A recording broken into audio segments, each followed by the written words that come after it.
어제는 헌재가 마은혁 헌법재판관 후보자 미임명에 대해서 어떤 결론을 내릴 걸로 예고가 되어 있었는데 선고를 앞두고 돌연 2시간 전에 연기를 했단 말이에요. 네. 이걸 두고 뭐 국민의힘에서는 절차상의 오류를 스스로 인정한 거다 뭐 이런 얘기를 하시던데 김재섭 의원 보시기에는 네. 왜 이렇게 돌연 연기를 한 걸까요? 뭐 저는 이제 정치적으로 뭐 두려운 게 많았기 때문이라고 생각합니다. 네. 그러니까 사실은 저는 뭐 헌법재판소라고 하는 우리 사법부의 중요한 기관 중에 하나를 공격하는 모양새가 되는 것에 대해서는 뭐 상당한 우려가 있습니다. 왜냐하면 헌법재판소에서 뭐 어찌됐건 기각이 되든 인용이 되든 결론이 날 텐데 헌법재판소가 이렇게 정치적 외풍에 휩싸인 상황이라면 어떤 결과가 나오든 누가 한쪽에선 납득 못하는 거거든요. 그러니까 한점 만신창이가 된 헌법재판소의 판결에 대해서 반쪽 국민이 납득하지 못하는 상황이 되는 거가 좀 우려스럽긴 한데 이 마은혁 재판관 같은 경우에는 임명되기 이전이니까 저는 충분히 문제제기 다 해야 된다고 보거든요. 그러니까 예를 들면 뭐 문영배 재판관 같은 경우에는 이미 여야가 동의가 된 상태에서 임명이 된 사람이고 국회 추천, 대통령 추천, 대법원장 추천 333이 다 골고루 있는 것 자체가 이미 헌법재판소는 정치적인 기관이라는 것을 이미 내포하고 있는 것이잖아요. 대통령 임명. 그러니까 그렇기 때문에 그런 전제 아래에서 임명된 문영배라는 사람을 이제 와서 새삼 문제를 삼는 것은 저는 아까 말씀드린 대로 이 판결의 결과를 납득하지 못하게 하는 원인이 될 수 있기 때문에 좀 우려스러운데 이 마은혁 재판관은 임명되기 전까지 충분히 우리 문제 제기해볼 수 있다고 봅니다. 그러니까 그 문제는 특히 뭐 우리 국회의장이 국회를 스스로 대표해가지고 권한쟁의 심판을 뭐 했던 상황이고 마은혁 재판관의 어떤 이념 편향성 논란이라든지 또 우리법연구회가 지나치게 과대대표되는 문제라든지 이런 것들은 문제 제기를 하고 헌법재판소도 말씀하신 대로 스스로 그에 대한 문제의식을 갖고 있는 것 같거든요. 여기서 결론을 내버렸을 때 그냥 이거 감당하기 어렵다는 판단을 스스로 한 것 같고요. 그래서 근데 이 많은 국민들이 납득하지 못하는 이유는 아마 그런 걸 거 아닙니까? 이게 헌법재판소가 굉장히 많은 탄핵 심판, 민주당 때문에 탄핵 심판을 해야 되는 게 켜켜이 쌓여 있는데 유독 대통령 관련한 뭐 탄핵 심판은 굉장히 속도를 내는 모양새를 보여주고 있고 헌법재판관 임명 면에 있어서도 뭐 굉장히 속도를 내주고 전원이 딱 일치해서 이 기피 신청에 대해서도 바로 안 된다 이렇게 해버린 거 아닙니까? 근데 여기에 대해서는 일주일을 미룬다? 이게 뭐 어려운 법리적인 쟁점이 아닐 텐데 그런 거는 굉장히 좀 뒷맛이 개운치 않겠죠. 저희가 보기에도 본인들이 뭔가 결론을 내렸을 때의 어떤 뒤에 이어질 후폭풍을 좀 감안을 하고 있다 이렇게 볼 수가 있겠네요. 저는 그렇게 봅니다. 민주당에서는 계속 마은혁 재판관 후보자 임명을 해야 된다는 입장이잖아요. 그래서 최상목 권한대행의 헌재 결정이 나온 이후에도 따르지 않을 경우에는 비상한 결단을 할 수밖에 없다. 뭐 이런 얘기를 하고 있는데 이건 그냥 말로만 하는 압박일 가능성이 좀 커 보이는데 어떻게 보세요? 실제로 뭐 탄핵까지 좀 이어질 수 있을까요? 탄핵은 못할 겁니다. 저는 탄핵하고 싶은 마음은 굴뚝 같고 당장이라도 탄핵할 준비도 다 되어 있지만 그렇게 못하겠죠. 왜냐하면 비상계엄 선포 이후에 국민의힘 지지율이 막 바닥을 치고 이제 국민의힘이 수세에 몰리는 상황에서 갑자기 지지율이 반등하기 시작했던 건 한덕수 총리에 대한 탄핵, 그 이후에 권한대행을 탄핵을 한 해 만에 뭐 이런 내용들을 하면서 국민들 보시기에는 저 민주당 너무하는 거 아니야? 뭐 무슨 국정 안정을 위해서 빨리 탄핵을 돼야 된다고 이야기하는 사람들이, 그러니까 대통령에 대한 탄핵이 돼야 된다는 사람들이 그 국정 안정을 위해서라면 한덕수 총리 왜 탄핵하는데? 그리고 최상목 권한대행은 또 왜 탄핵하려고 하는데 이런 의문들이 드는 상황 아닙니까? 그러니까 막 지지율도 뭐 엎치락뒤치락 하면서 상당 부분 국민의힘의 기세가 올라오는 건데 마찬가지로 최상목 권한대행을 탄핵하는 순간 그냥 국정이 마비되는 거거든요. 이거는 막 모든 국무위원들 다 탄핵하고 이제는 컨트롤 타워까지 또 날려버린다고 하는 거면 이제는 본인들이 온팡 뒤집어 쓸 거기 때문에 저는 힘자랑은 하는데 결국에는 못할 겁니다. 못할 것이다.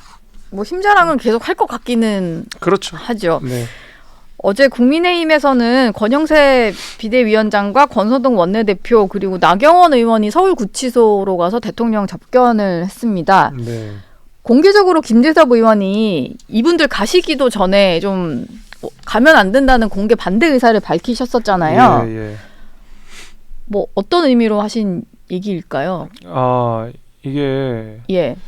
지금 우리가 이제 원래 비상대책위원회가 나온 계기는 이제 비상계엄 이후에 한동훈 대표가 사퇴하고 당이 어수선한 상황 속에서 대통령은 국회 탄핵 가결이 되어 있는 상황에서 말 그대로 비상시국이고 예. 비상시국을 헤쳐나가야 되는 그런 상황 아니겠습니까? 근데 여전히 우리가 대통령 게다가 이제 당 대표 두 분께서 이제 가시면 우리가 어떤 비상시국을 대하고 혁신 경쟁에 뛰어들어야 되는 그런 상황과는 역행하는 게 아니냐 이런 우려가 좀 있어서 제가 그런 말씀을 따로 드렸던 거고요. 네. 가지 않으셨으면 좋겠다 이제 이런 생각으로요. 왜 그러냐면 이제 이런 거 아니겠습니까? 이준석 그 의원이 뭐 며칠 전 그제 예. 출마 선언을 했습니다. 네. 그러면서 이제 국민의힘 전반에 관해서 많은 비판을 할 걸로 예상이 되고 실제로 그 차별화를 하고 있는 거 아니겠습니까? 대통령과의 센 결별, 그 대통령과 국민의힘에 대한 맹공 이런 것들이 시작될 거고 뭐 이번 주 뭐 늦어도 한 다음 주 정도는 제가 봤을 때는 한동훈 대표도 몸풀기를 시작할 것 같고 네. 한동훈 대표도 탄핵에 찬성했던 입장이기 때문에 대통령과의 디커플링을 세게 주장할 거고 그러면 이제 국민의힘 비상대책위원회에서 굉장히 그 입지가 좁아질 수 있거든요. 운신의 폭이 좁아질 수 있거든요. 네. 저는 그런 의미에서 대통령과의 어느 정도 거리두기를 해야 된다고 생각하는 입장에서 만약에 지도부가 너무 대통령이랑 딱 커플링이 돼버리면 실제로 보수 지지층 중에서 대통령과 거리두기를 했으면 좋겠다고 하는 분들의 의사가 당내에 반영되지 않거나 내지는 탄핵을 인정하고 내지는 대통령과의 디커플링을 인정하고 정책 공간을 확보해야 된다고 생각하는 의원들의 공간도 없어질 수 있다고 생각해서 제가 그런 말씀을 드렸습니다. 예. 혹시 뭐 다녀오시기 전에 했던 얘기고 다녀온 뒤에는 조금 생각이 달라지신 게 있을까요? 같은 생각입니다. 계속 같은 생각이세요? 예, 어느 정도 우리가 이제는 미래를 향한 모습을 좀 보여줘야 되고 계속 혁신 경쟁이나 내지는 선명성 경쟁을 하고 있는 다른 야당 대표들, 그다음에 뭐 당내 어떤 예비 대선 후보들과는 우리도 우리 당내 지도부에서도 그런 혁신적인 모습들을 같이 보여줘야 되는 게 필요하다고 생각합니다. 예, 일단은 당 지도부가 가긴 했습니다만 당 차원은 아니고 개인적 차원이다. 뭐 인간적 도리다. 왜냐면은 세 분이 다 개인적으로도 대통령이 정치를 하기 전부터 인연이 있던 분들이니까 뭐 그런 얘기를 하셨는데 그럼에도 불구하고 당 지도부가 대통령을 이렇게 찾아가는 모습은 비춰지기로는 그러니까요. 좀 부담이 된다 이런 말씀이시죠? 그렇죠. 이제 공식적으로 가는 게 참 모양이 안 좋았던 것 같아요. 네. 사실은 이제 권성동 의원 제가 알기로는 제가 예. 아는 선에서는 권성동 대표는 정말로 개인적으로 뭐 비공개로 찾아뵈려고 했다는 걸로 알고 있고 네. 알려지는 것을 뭐 제 생각에는 원하진 않으셨던 것 같아요. 뭐 확실하진 않습니다. 네.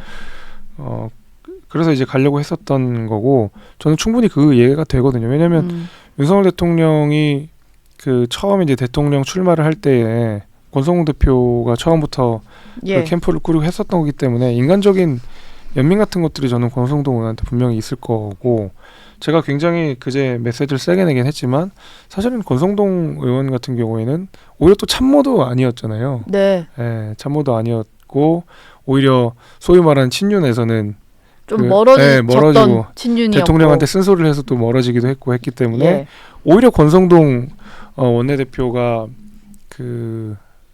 찾아뵙고 하는 거는 그러니까 비공개로 찾아뵙는 것까지는 저도 그럴 수 있다고 생각이 되는데 이제 그게 원내대표의 이름이 되고 또 당 대표의 이름이 되고 또 나경원이라고 하면 당의 굉장히 중진으로서 간판 같은 분인데 같이 간다 그러면 당이 그냥 대통령과 뭔가 아직도 이렇게 합을 맞추는 듯한 느낌이 드니까 그거는 당연히 제가 우려스럽다는 말씀을 드린 겁니다. 예. 어제 나경원 의원이 다녀온 이후에 여러 가지 대통령으로부터 들은 말을 전달을 했는데 대통령이 이번 계엄을 통해서 민주당의 행태를 국민들이 알게 된 것은 다행이다. 뭐 이런 입장을 전했다고 합니다. 이건 좀 어떻게 들으셨어요? 얻은 건 있다라는 생각인 것 같아요, 대통령은. 아니, 전혀 동의할 수 없습니다.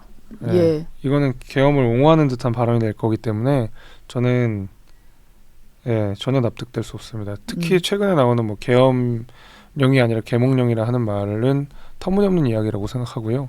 그 연장선상에 있는 말이기 때문에 저는 전혀 동의할 수 없습니다.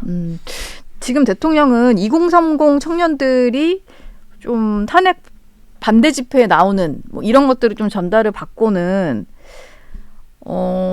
이런 청년들 희망을 만들어주는 당이 돼달라 이런 당부도 했다고 하는데 실제로 보면은 탄핵 반대 집회에서 좀 젊은 층도 많이 눈에 띈단 말이에요. 네네네. 김지석 의원 또 이제 청년 정치인으로서 다양한 이제 젊은 층을 좀 품으셔야 되니까 당에서 느끼는 실제 2030의 여론은 어떤 건가요? 뭐 물론 그런 의견도 있고 저런 의견도 있겠습니다만. 일단 정치에 무관심 했었다가 뭐 일련의 사태를 겪으면서 정치에 관심을 갖게 된 젊은 세대들이 꽤 많다고 알고 있습니다. 그것이 뭐 나경원 의원이 얘기한 대로 계엄을 통해 내가 알게 됐다 이런 맥락이 아니라 도대체 왜 이렇게 시끄러운 거야 하다 보니까 정치에 좀 참여하게 되고 오히려 국민의힘에서 비판하는 분들도 생기는 거고 반면에 국민의힘을 지지하시는 분들도 생기는 그런 와중인데 우리가 한쪽의 목소리만 다 듣고 2030의 이야기가 전부 다 대변된다고 생각하지는 않습니다. 실제로 국민의힘을 비판하고 또 계엄이 잘못됐고 대통령이 계엄 선포한 것은 분명한 잘못이다라고 생각하는 젊은 세대들 분명히 있고 저는 그래서 말씀하신 대로 좀 젊은 정치인으로서 다양한 목소리를 좀 담아야 되기 때문에 한쪽으로 너무 휩쓸리려고 하진 않습니다. 그러나 이 어려운 상황 속에서 지지해 주시는 뭐 젊은 청년 세대들이 있다는 건 감사한 일이죠. 당연히. 그러나 너무 한쪽 목소리에 치우치진 않으려고 합니다. 예. 아까 이준석 개혁신당 의원 얘기 잠깐 하셨는데 가장 먼저 대선 출마를 사실상 선언한 거나 뭐 마찬가지죠. 40대 기수론을 내세웠는데 일각에서는 뭐 여권 일각에서는 뭐 조기 대선이 열리면 이 의원이 결과적으로는 국민의힘으로 돌아올 거다 뭐 이런 전망들도 좀 내놓고 있어요. 여기에 대해서는 좀 동의하시나요? 그거는 이준석 의원한테도 별로 안 좋은 것 같고 국민의힘한테도 별로 안 좋은 것 같습니다.